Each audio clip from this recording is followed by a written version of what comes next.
I'm Mavis Faulkner. I'm a nursing instructor. This presentation is on hypertension, and before I actually begin the presentation and get into it, I want to allow my students to do the pre-test and their Chromebooks.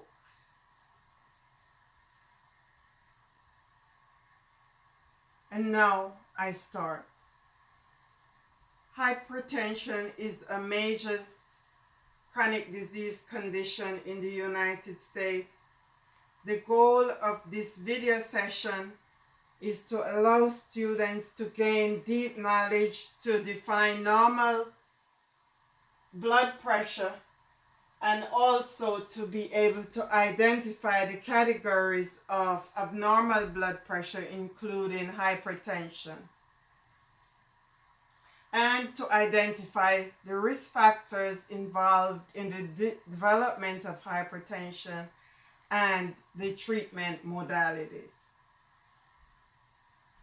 By the end of the video session, students should be aware of blood pressure categories, normal blood pressure categories, and categories of abnormal blood pressure, including hypertension. They should be able to identify and explain risk factors for hypertension, to explain the difference between normal blood pressure and abnormal blood pressure and the impact of abnormal blood pressure on the body.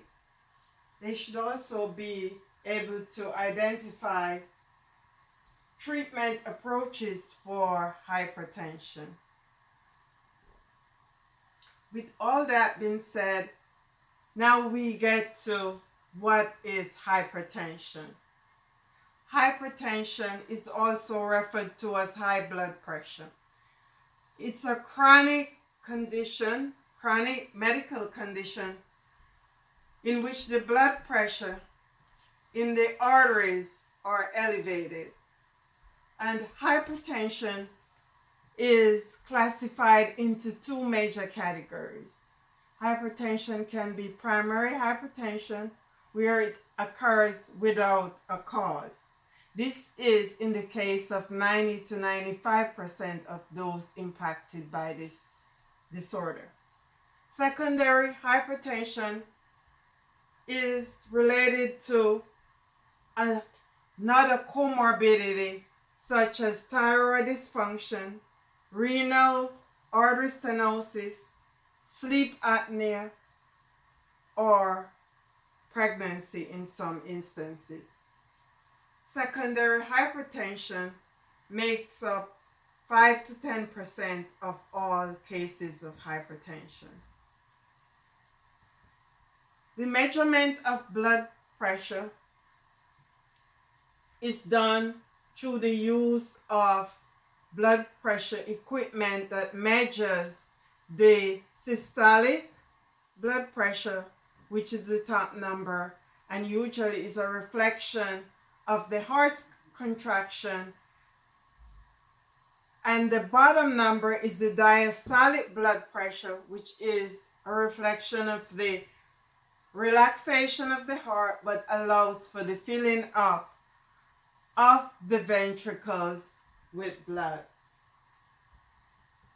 There are different classifications based on the obtained measures for blood pressure. Normal blood pressure is 120/80 or less mm of mercury, millimeters of mercury.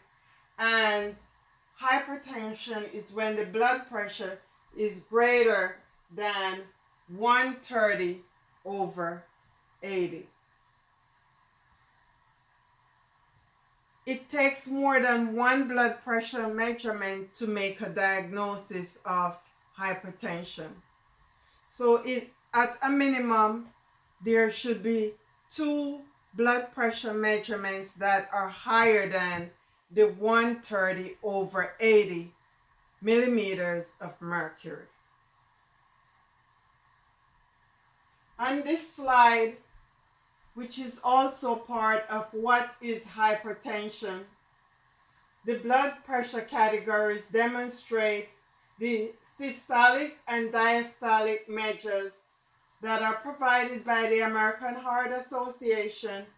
For normal, as I said, it's systolic less than 120/80. Then there's another category referred to as elevated, but it's also referred to as pre-hypertension, and it's 120/129 systolic mm of mercury over 80/89 mm of mercury. Blood pressure is staged as stage 1 and stage 2, that is hypertension. At stage 1, it's 130/139 systolic, and it is 80/89 diastolic. Stage 2 high blood pressure is 140 or higher systolic or 90 or higher diastolic. In addition, there is hypertensive crisis, which is systolic blood pressure higher than 180 and or diastolic blood pressure higher than 120. This is key information in terms of the categories of blood pressure because it determines treatment strategies. The causes of hypertension. I mentioned that primary hypertension is the largest quantity of individuals with hypertension. What is the cause of primary hypertension? The causes unknown for primary hypertension. Very good. And secondary hypertension can also be impacted by diet, lifestyle, such as intake of excessive salt, which is sodium, being overweight, obesity, high blood lipids.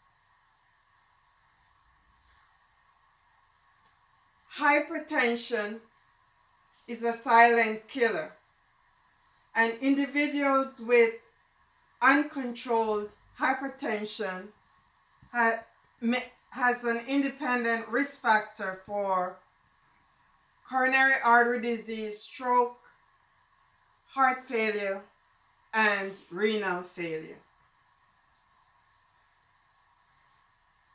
It is a silent killer, and I said hypertension is a leading cause of death in the United States.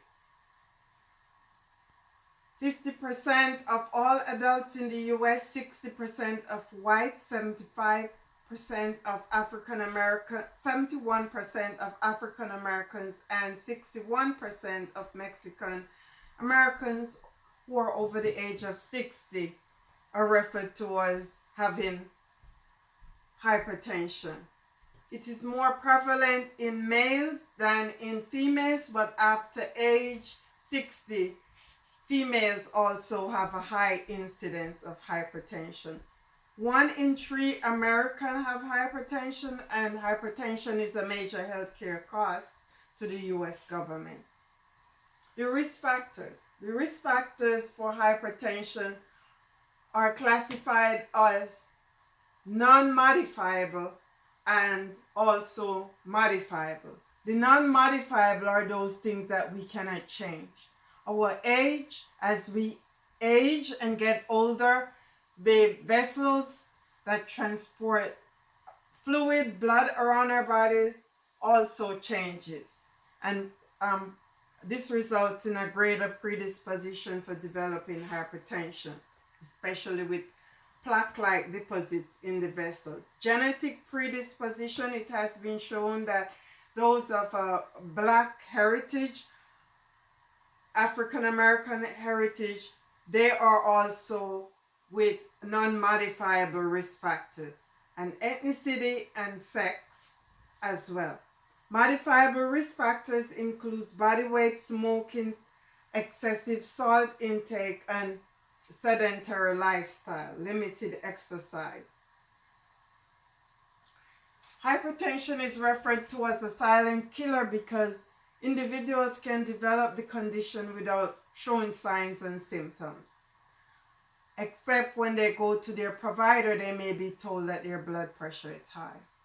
However, in some individuals, signs and symptoms that may be associated with hypertension include morning headaches, dizziness, blurred vision, and sometimes a nosebleed. The most harmful of these symptoms has to do with long-term damaging effects from the effects of high blood pressure and large and small blood vessels in our heart, our kidneys, our eyes, and other target organs. Complications of hypertension include heart failure, renal failure, blindness, and death. And just for you to have a visual view, here is the impact from stroke, heart attack, which may lead to heart failure, retinopathy, which may lead to blindness, and reduced kidney function, which eventually will lead to kidney failure. Treatment modalities for hypertension is a stepwise approach,